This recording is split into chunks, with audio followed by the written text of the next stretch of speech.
Ce sont de belles âmes, si l'âme veut dire le courage à supporter l'intolérable de son monde.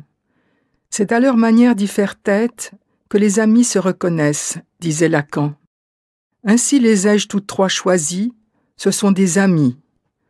Avec chacune, je me suis embarquée comme pour une traversée, me laissant transporter, sans savoir vers quel port ou quel naufrage.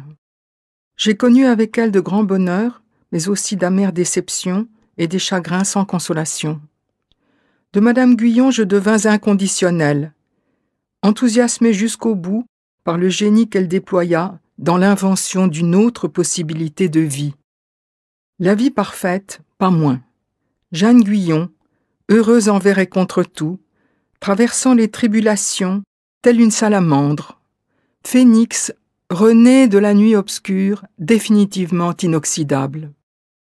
Elle distribua les clés de sa réussite, on l'enferma, mais qu'importent les murs pour qui vit dans l'immense.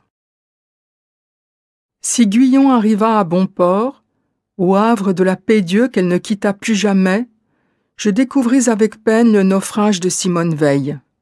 Elle eut le courage et la force de penser l'impossible, mais une faute obscure la navra.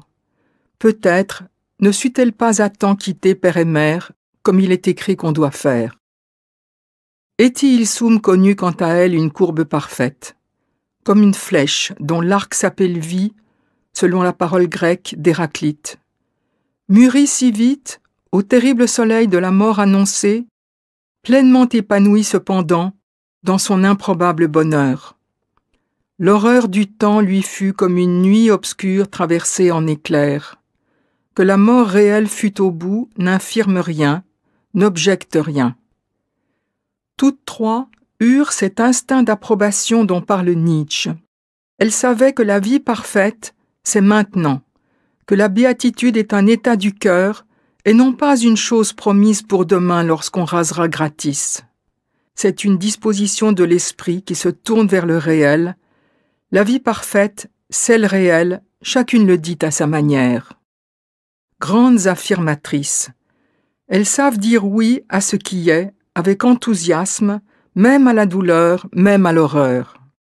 Cela les rend certes suspectes de nos jours, où l'on pense que la souffrance est un scandaleux abus qu'il convient de dénoncer. Nos impuissances méconnaissent l'impossible. Dès qu'un malheur survient, il faut un responsable, et nous prétendons décider de tout, de notre sexe comme de notre mort. Subir est à nos yeux le pire, mais elles creusèrent infiniment la passivité jusqu'à ce qu'elle se retourne en liberté. Stoïciennes toutes trois, et joyeuses aussi.